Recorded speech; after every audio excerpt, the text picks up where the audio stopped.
सुप्रभात बच्चों, आज हम पढ़ेंगे पाठ 1 भाषा, लिपि और व्याकरण। इस पाठ के अंतर्गत पहले हमने भाषा और उसके प्रकार के बारे में समझा था और आज हम जानेंगे लिपि के बारे में।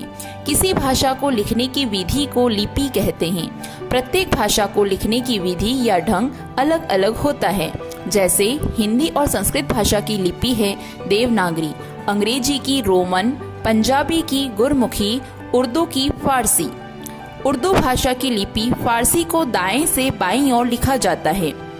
अब हम जानेंगे व्याकरण।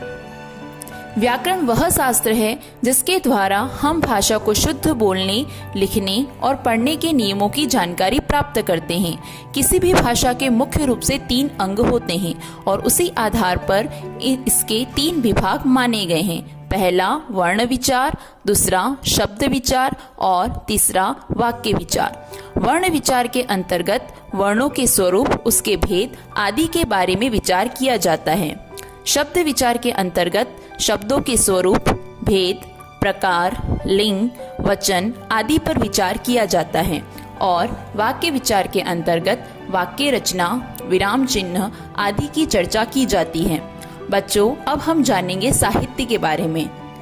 किसी भाषा के ज्ञान के संचित कोश को साहित्य कहा जाता है। साहित्य मुख्य रूप से 2 प्रकार का होता है, गद्य साहित्य और पद्य साहित्य। गद्य साहित्य के अंतर्गत कहानी, नाटक, उपन्यास, निबंध, पत्र आदि आते हैं और पद्य साहित्य के अंतर्गत गीत, कविताएं जैसी रचनाएं आती हैं। बच्चों, आज की कक्षा में उपस्थित होने के लिए धन्यवाद।